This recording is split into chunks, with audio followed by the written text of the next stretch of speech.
Hey guys, welcome back. This is part 2 to my low-level one-shot boss challenge. Some of you guys are probably surprised to see part 2 already up, but in truth, part 1 was actually done a couple days ago. I just didn't have the time to do all the commentary and such. So by the time I uploaded it yesterday, I already had most of this footage already taken care of. Anyway, today we're going to continue on. I've taken out pretty much everything I can take out with SL1 using weapons only. So instead of leveling it, I decided I'm going to go ahead and try to continue doing everything I can while staying at level 1, which means pyromancy is the ticket.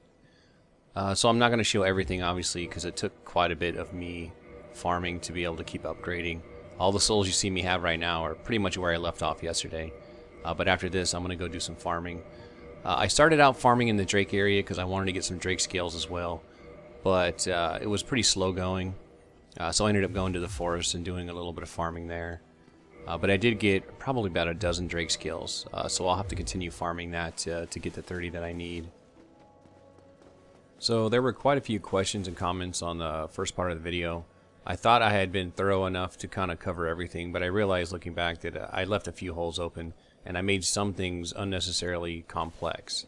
I'll just go over those real quick. I've updated the rules in the description, so it should be easier for people to kind of understand what's going on. One of the first things people questioned was any of the respawning bosses, can you count those? And the answer is no. I forgot that a few of the bosses respawned, the mini bosses. So obviously you can't get points from those, because if you could, it would pretty much destroy the challenge. You would just farm it over and over and get as high as you wanted, which defeats the entire purpose.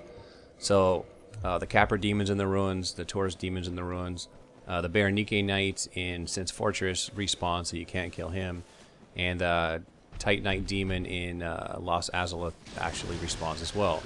And there might be some more I'm missing. So basically, if it respawns, you can't get any points for it, even the first one.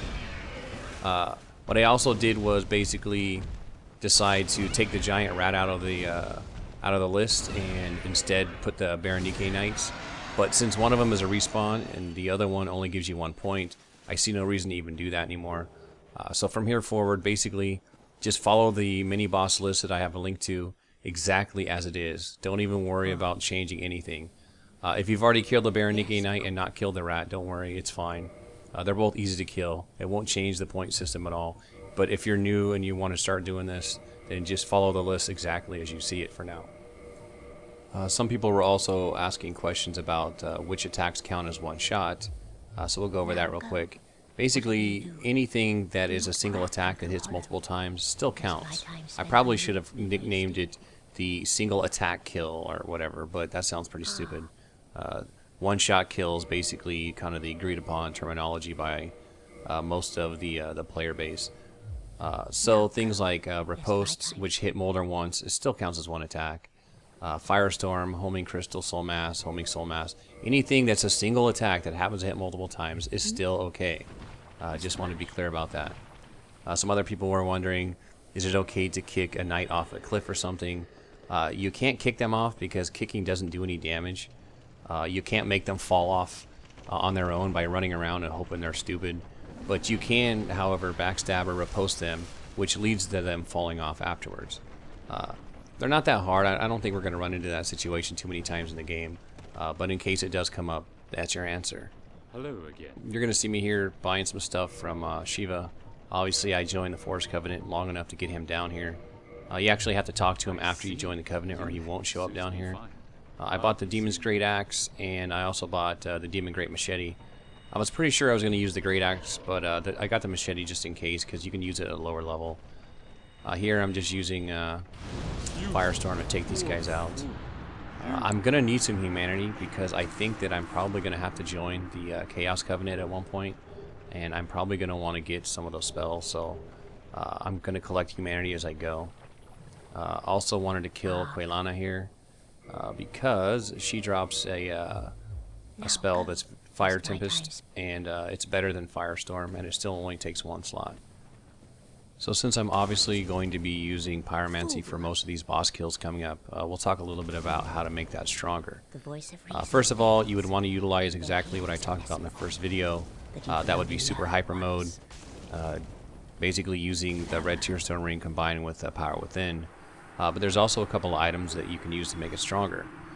One of those is the bellowing dragoncrest ring, which you can buy from Griggs after you save him from the lower undead burg. That offers 20 to 24% bonus damage, depending on which spell you're using. It only works with sorceries and pyromancies, though, not miracles. There's also the Crown of Dusk, which you have to get after saving Dusk from the Gold Golem, which means you have to kill the Hydra. Now, you no doubt notice that I'm not using the Crown of Dusk right now, and that's because I'm waiting to kill the Hydra. I don't have the ability to one-shot the Hydra yet.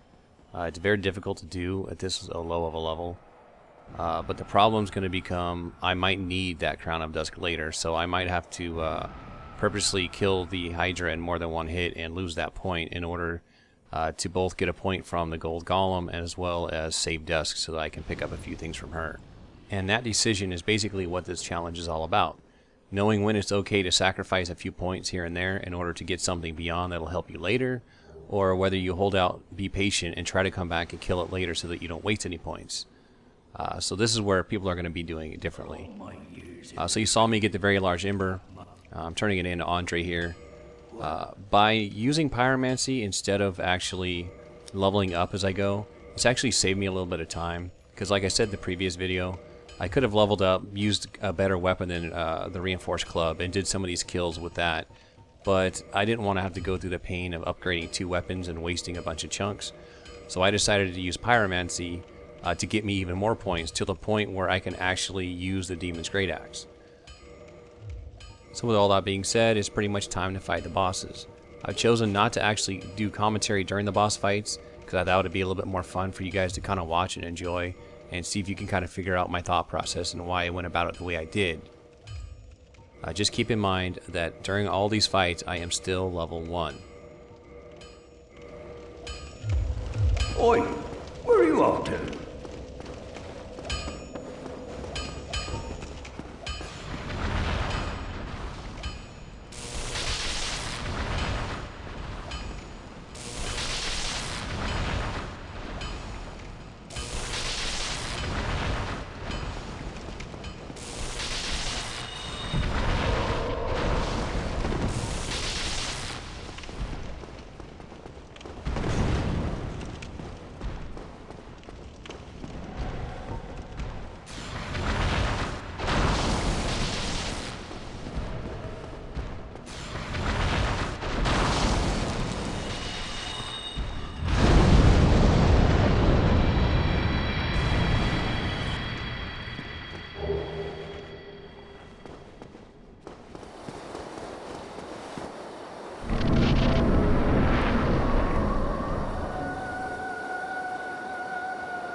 So I think it goes without saying that some of those fights were probably just a tad bit of overkill on my part.